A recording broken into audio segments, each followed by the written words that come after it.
তো কি চলছে বন্ধুগণ, আমি চলে এসেছি আবার একটা নতুন ব্লগ নিয়ে। আজকে গণেশ চতুর্থী, জানেন গণেশ পুজো, আর এরকমই কলকাতার বুকে একটা এমন গণেশ পুজো হয় খুব বড় করে, সেই মন্দিরটা আপনাদেরকে দেখাবো। আর এই জায়গাটা আসতে হলে আপনাকে আসতে হবে এমজি রোড বা মহাত্মা গান্ধী রোড। মেট্রো ধরে আপনি আসতে পারেন, 2 নম্বর গেট দিয়ে বেরিয়ে সোজা খানিকটা চলে আসবেন, এসে দেখবেন সেন্ট্রাল এভিনিউ আছে, তার অপোজিটেই ঠিক চলে যেতে হবে। এদিকে স্টেশন পড়বে,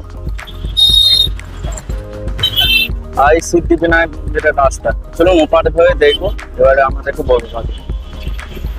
বন্ধুগণ, আমি চলে এসেছি 40B মুক্তিবাবু স্ট্রিটের কাছে। আর এই জায়গাটা হচ্ছে গণেশ পুজোর জন্য বিখ্যাত। হ্যাঁ, আগে আমি আপনাদেরকে অনেক প্যান্ডেল তো দেখেছি বাইরে কাকিনাড়ার দিকে, কিন্তু কলকাতার বুকে এরকম একটা পুজো হয় আপনারা হয়তো অনেকেই জানেন না। তো এই জায়গাটা আসলে আপনাকে এমজি রোড বা মহাত্মা গান্ধী রোডে আসতে হবে, বা মেট্রো ধরে আপনি চলে আসতে পারেন Mahatma Gandhi road metro station, ওখান থেকে বেরোবেন 2 নম্বর গলি দিয়ে, আর বেরিয়ে খানিকটা হেঁটে আসলেই দেখতে পাবেন এই রাস্তাটা। তো গুগলে সার্চ করবেন, আপনি পেয়ে যাবেন। আর আমি লোকেশনটা আমি দিয়ে দেবো ডেসক্রিপশানে। তো চলুন দেখা যাক কিরকম পুজো হয় এখানে, সেটা আপনাদেরকে দেখাবো, শেয়ার করব। আর আপাতত আজকের তো প্রচন্ড ভিড় এখানে, খুব জোরসোর ভাবে পুজো হয় আজকের দিনে। তো কলকাতার বুকে এরকম একটা বড় পুজো খুবই কম দেখা যায়, ঠিক আছে, হয় না বলতে গেলে। আর এটা খুবই পুরানো একটা পুজো বলতে পারেন। দেখতে পাচ্ছেন ভিড় কতটা, প্রচন্ড ভিড়। তো এই জায়গাটা চপ্পল রাখা হচ্ছে, ঠিক আছে। অন্যদিনকে আপনি মন্দিরের ভেতরে চপ্পল রাখতে পারবেন, আর প্রসাদের ভেতরে পাবেন। তবে একটা জিনিস, মন্দিরে পুজো দিতে আসছেন আপনারা, আর মন্দিরে জুতোটা খুলেই প্রবেশ করাটা বেশি ভালো। আর মন্দিরের ভেতরে এমনি সময় আপনি যখন আসবেন ফাঁকা টাইমে মন্দিরের ভেতরে জুতো রেখে এছাড়া ডালা নিয়ে পুজো দিতে পারবেন। কিন্তু এখানে এখন যেহেতু আজকের খুব বড় একটা দিন গণেশ চতুর্থী, তো সেই জন্য আজকে বাইরের দিকে চপ্পল রাখার জায়গা করেছে। তো এটা হচ্ছে মন্দিরটা। তো মন্দিরটা অনেক পুরানো দিনের আদলে বানানো, যে সচরাচর মন্দিরের মতো এটা দেখতে পাবেন না, এটা আপনি রাজবাড়ির মতোই দেখবেন। দেখতে পাচ্ছেন এটাই হচ্ছে সিদ্ধিবিনায়ক মন্দির। আর মন্দিরের টোটাল অ্যাড্রেসটা আমি আপনাদেরকে দিয়ে দেবো ডেসক্রিপশানে। তো চলুন ভেতরে দেখবো কি আছে। আর দেখতে পাচ্ছেন এখানে প্রচুর ভিড়ের সমাগম আছে, এখন প্রচন্ড ভিড়। অন্য টাইমে মন্দির খোলার টাইম কিন্তু অন্যরকম আছে, তবে আজকের দিনে জানি না মন্দিরটা কিরকম খুলেছে। আজকের দিনে অন্যরকমই হবে, কারণ আজকে একটা স্পেশাল দিন, বাপ্পারা যে স্পেশাল পুজো। তো আপনাদেরকে দেখাবো কিরকম পুজো হচ্ছে ভেতরটা। আর এইদিকে সতেও পান্ডারা খুলেছে, ওয়েট দেখা যাবে। এটা রোজ পাবেন না আপনি, স্পেশাল ডেতে স্পেশাল ভাবে পাবেন। দেখতে পাচ্ছেন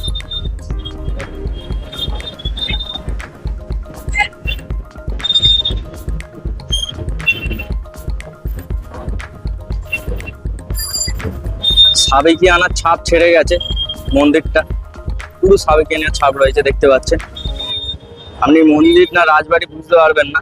তবে হ্যাঁ, এটাই হচ্ছে কলকাতার বুকে বড় হচ্ছে গণেশ মন্দির, সিদ্ধিবিনায়ক মন্দির। তো এই জায়গাটা অবশ্যই আসবেন আর ভিজিট করে যাবেন একবার হলেও। আর পারলে গণেশ চতুর্থীর দিনে আসবেন, অন্য আলাদা রকমের এক্সপিরিয়েন্স পাবেন। সো দেখতে পাচ্ছেন অ্যাড্রেস।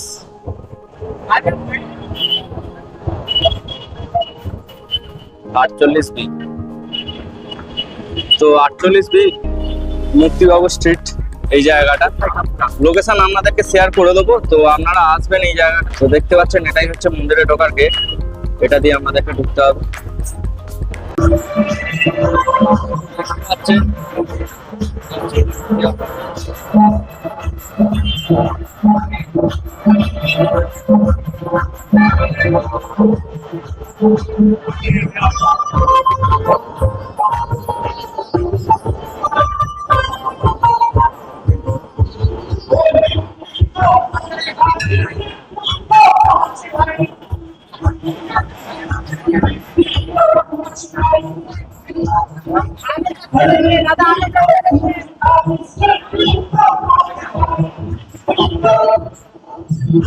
তো দেখতে পাচ্ছেন প্রচন্ড ভিড় আজকের দিনে।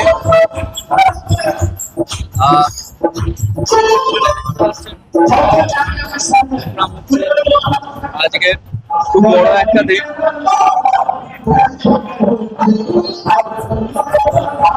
ভাই আলাদা এক্সপিরিয়েন্স আজকে আলাদা এক্সপিরিয়েন্স হয়।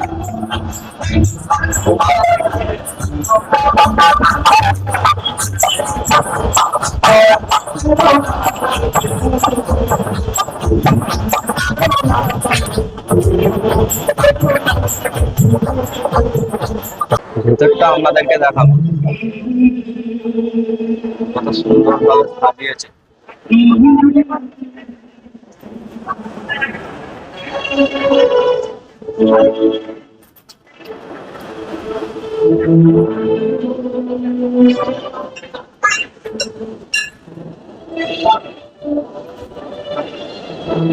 বাপার কাছে আছে প্রচন্ড ভিড়।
তো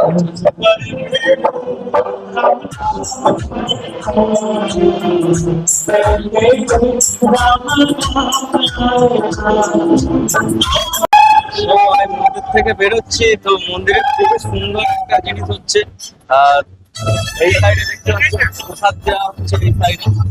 তো খুবই ভালো হচ্ছে এখানে।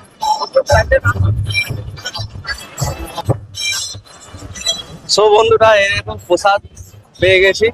আর মন্দিরটা কেমন লাগলো অবশ্যই কমেন্ট করে বলবেন।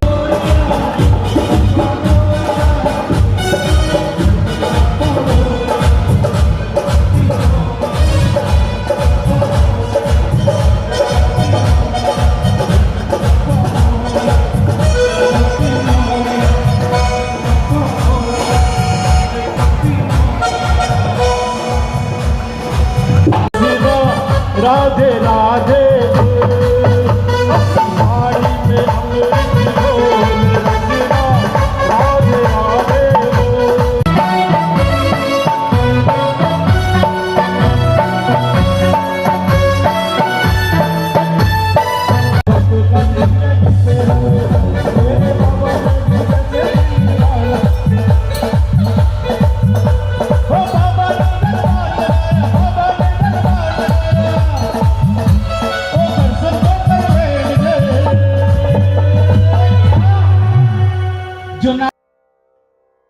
সো আপনাদের গণেশ পুজোটা কেমন লাগলো অবশ্যই বলবেন, আর মন্দিরটা কমেন্ট করে জানাবেন কেমন হয়েছে। আর মন্দিরটা তৈরি করেছিল এই দুজন ব্যক্তি, শ্রী রাধেশ্যাম আগরওয়াল আর শ্রী রাধেশ্যাম গোয়েঙ্কা।